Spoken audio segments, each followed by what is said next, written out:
Mas fato é que eu preciso voltar naquele assunto que a gente abriu o programa em relação a esse plano de golpe que foi, pelo menos foi trazido à tona, né? Trazido às claras hoje.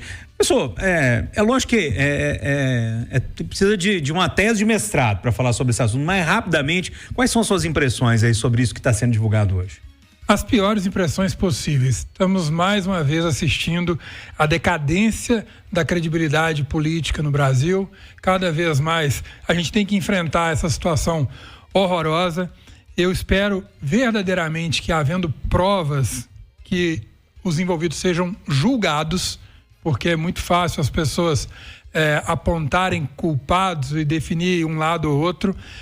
Eu não acredito que isso seja um movimento isolado. Se isso acontece de um lado, também acontece do outro, esse tipo de conspiração.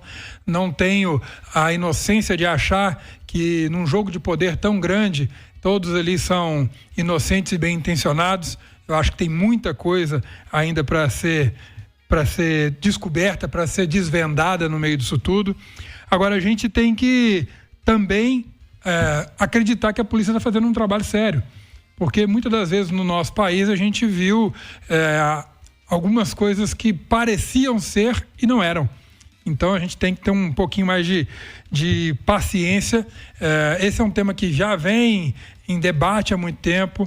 Nesse momento está tendo um encontro do G20, que estava tendo muitas críticas a alguns posicionamentos, algumas falas, inclusive da primeira-dama, e aí vem uma outra polêmica, já tem gente que está dizendo que é uma cortina de fumaça, que não é exatamente isso, e eu queria que as pessoas tivessem a capacidade de olhar além da matéria que está em voga só no momento, sabe? A gente não pode deixar de olhar para uma coisa e olhar para outra, não julgar uma coisa só. E eu espero realmente que, havendo provas, que sejam condenados. Isso é algo muito sério.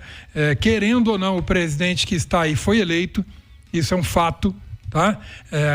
Teorias da conspiração sobre o nosso sistema eleitoral sempre vão existir, e em qualquer outro sistema eleitoral. Então, paciência, vamos lá. Agora é hora de ir para frente. Eu realmente tenho as minhas dúvidas do quanto disso tudo é real e o quanto isso é um pouco a mais. Eu fico imaginando assim, quem escreve um plano desse, depois de dar errado, depois de já ter gente presa e fazendo delação, o cara ainda mantém a anotação? Me parece uma coisa meio estranha. Foram mensagens recuperadas, assim, haviam sido apagadas. A Polícia Federal conseguiu recuperar essas mensagens que foram apagadas. Mensagens eletrônicas. Do Coronel Cid. Tá. Eu também, pessoal, acho uma pataquada danada. Parece aquele filme mal escrito. Sabe, que você tá vendo o filme assim, mas tá indo pra esse caminho? Não é possível, não pode ser tão besta desse jeito.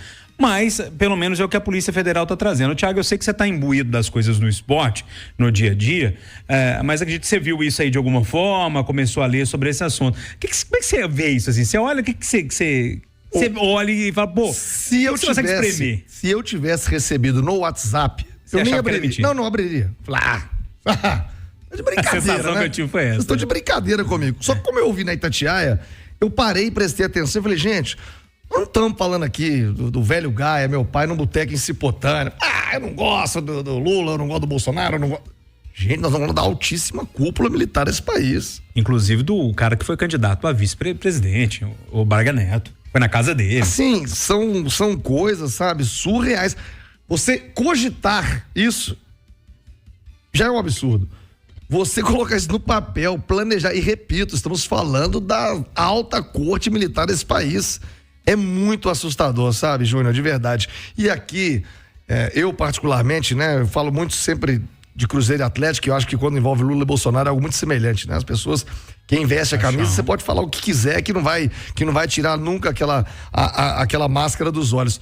Mas honestamente, eu não tenho nenhum viés político, acompanho, como você disse, à distância, leio, acompanho, procuro estar por dentro, porque ouço muito a Itatiaia, então fico por dentro à medida do possível, mas fiquei absurdado com a notícia. É assim, impressionante que seja, eu repito, se isso fosse tratado pelo boteco do meu pai, já ficaria, vocês estão falando o quê? Vocês estão malucos, pô? Vocês estão falando do presidente da República, eleito, que loucura é essa? Não, mas nós estamos falando da alta corte militar do país. Assim, olha, beira bizarrice, pra te falar a verdade. Eu fico um pouco vergonhado, para falar a verdade. Assim. É lógico que as investigações estão no início, foi a primeira operação, isso vai ser os fios da meada, né, ainda vão ser levados mais à frente, mas se isso se confirmar, de verdade, eu fico com um pouquinho de vergonha assim, da nossa elite militar mesmo. E aí eu preciso falar isso de forma muito clara.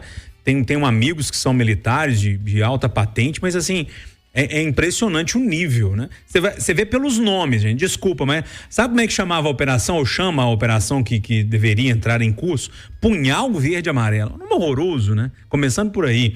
Os codinomes, Jeca, Joca. De verdade, mas se fosse o pior roteirista do mundo para escrever um filme, eu acho que não escreveria uma coisa tão ruim assim. Só que a gente tá falando de realidade, segundo a Polícia Federal. Ô, Júnior, eu acho interessante porque o Thiago Reis falou dessa rivalidade Cruzeiro e Atlético, e as pessoas levarem isso pra política, sabe? Eu acho que é aí que mora o maior perigo. É um absurdo realmente isso, eu realmente não consigo imaginar que a gente chegou num nível tão baixo, é vergonhoso. Agora, quando as pessoas continuam enxergando a vida pública política como um time de futebol, uma paixão, não é para torcer, sabe? É aí que mora o problema, porque existe gente errada, gente ruim em todos os lugares.